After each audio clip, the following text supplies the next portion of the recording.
माझे सहकारी बांधव व विद्यार्थी बालमित्रांनो, वेळ खूप झालेला आहे।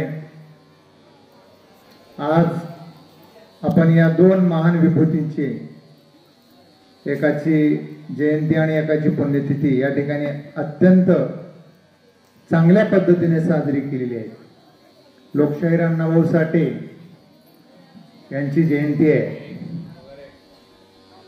अण्णाभाऊ साठे एक अल्पसंख्याक समाजात जन्माला आले आणि न शाळा शिकता त्यांनी आपल्या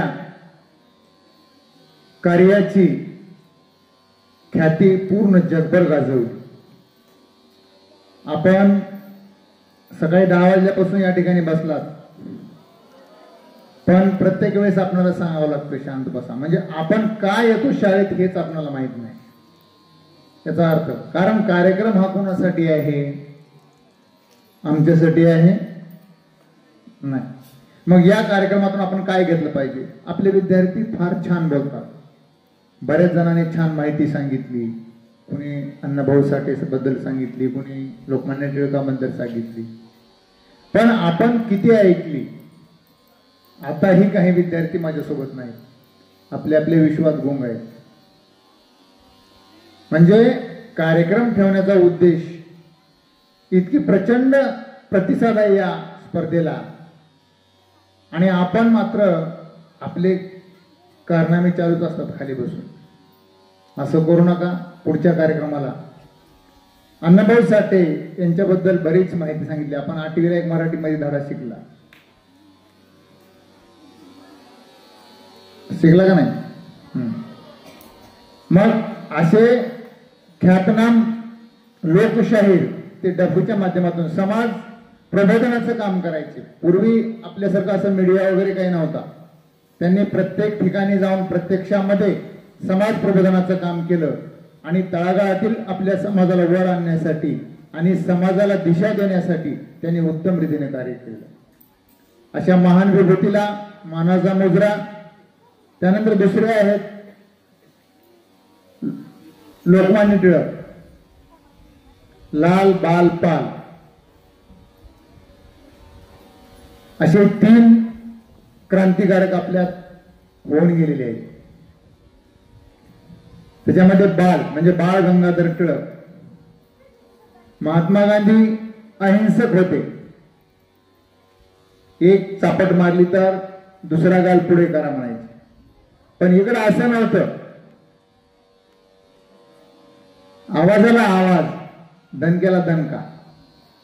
कारण भारताला स्वातंत्र्य मिळवण्यासाठी त्यांनी जी कामगिरी केली इंग्रजांच्या विरोधामध्ये, कारण इंग्रज हे ह्यांच्यावर लक्ष ठेवून असायचे, मग त्यातून त्यांनी आपलं कार्य अत्यंत चांगल्या पद्धतीने केले। त्यांनी लोक एका ठिकाणी जमवू देत नाहीत। मग त्यांनी काय केलं? गणेश उत्सवाची सुरुवात केली, किंवा जेणेकरून त्या माध्यमातून लोक एका ठिकाणी येतील आणि आपणाला कुठल्याही कार्यक्रमाची रूपरेषा तयार करता येईल। पण आज जर त्या गणपतीचं आपण जर स्वरूप पाहिलं तर त्याला एक वेगळं स्वरूप आपण दिलेलं आहे। मिरवणूक काढणे, डीजे लावणे, वर्गणी गोळा करणे, नाचणे, कारण त्या माध्यमातून सांस्कृतिक कार्यक्रम घेऊन एक समाजापुढे आदर्श ठेवण्याचं काम लोकमान्य टिळकांनी केलं। असे हे दुसरी विभूती बाळ गंगाधर टिळक यांच्या सुद्धा कार्याला मानाचा मुजरा करतो। या ठिकाणी संस्कृती विभागानं खूप छान कार्यक्रम अटेंड केलेला आहे। फक्त या कार्यक्रमाचा फायदा आपण घेत नाही, हे दुर्दैव वाटतं थोडस। त्यासाठी थोडस बसलेले, कारण बोलणं एवढं सोपं नाही। जे विद्यार्थी समोर येत नाहीत ना, तेच विद्यार्थी बसून खाली कोड्या करतात।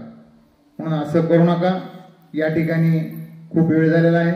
मला संधी दिल्याबद्दल मी पुनश्च एकदा संस्कृती विभागाचे या ठिकाणी आभार व्यक्त करतो आणि या ठिकाणी माझे 2 शब्द थांबवतो। धन्यवाद।